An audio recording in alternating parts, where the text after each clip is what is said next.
एक जमाने में विलोवेल के छोटे से कस्बे में एक आम प्राइमरी स्कूल था जहां गैर मामूली चीजें होने वाली थी। मोहतरमा जॉनसन की तीसरी जमात की क्लास में जिंदा दिल बच्चों का एक ग्रुप जो अपनी बेपनाह तवानाई और मुतअद्दी हंसी के लिए जाना जाता है, एक अजीब व गरीब वाकया के मरकज में था। ये सब पीर की सुबह एक धूप में शुरू हुआ जब स्कूल की घंटी बजी, जो सीखने और मुहिम जुई के एक और हफ्ते के आगाज का इशारा देती है। केलानी, एक बिलबली और पुरजोश लड़की, अपने जोश पर काबू न रख सकी। जब वो अपनी मेज पर बैठी थी, वो हिलती हुई और फड़फड़ाती हुई अपने हम जमातों से हैरान कुन शक्लें हासिल करती थी कि हिलानी, क्या हो रहा है? तुम्हारी पतलून में चियूटियां हैं या कुछ और? जैक को छेड़ा इसकी मेज पड़ोसी।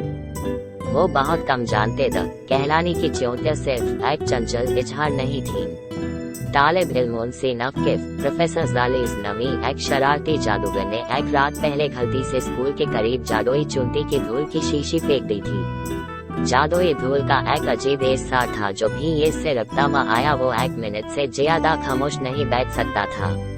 जैसे जैसे दिन गुजरता गया, क्लास के बाकी लोग भी जादुई चूंटी की धूल के असरात महसूस करने लगे।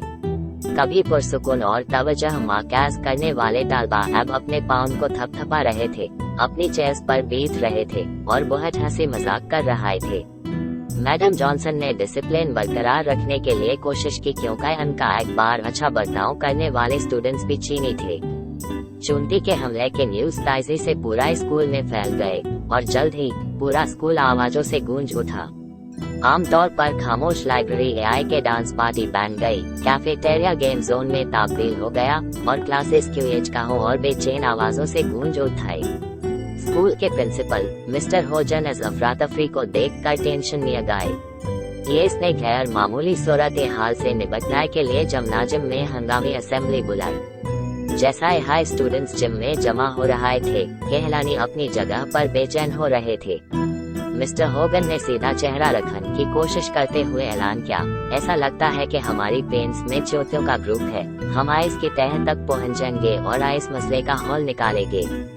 हाल तलाश करने के लिए स्टूडेंट्स और टीचर्स ने मिलकर प्रोफेसर होगन का पता लगाने के लिए काम किया।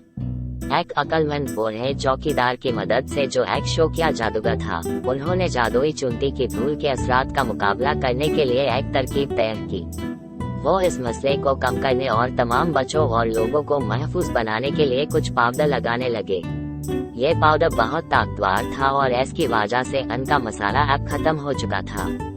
अगले दिन स्कूल मामूल पर आ गया और एक बार भी चेन स्टूडेंट्स अपनी क्लासरूम में खामोश बैठने के काबिल थे। प्रोफेसर होगन ने अपनी गलती का एहसास करते हुए माफी मांगी और अपने जादुई तजुर्बात को खत्म करने के इरादा करा। स्कूल के बच्चों ने जादू के खराब होने के रिजल्ट के बारे में एक अहम सबक सीखा था।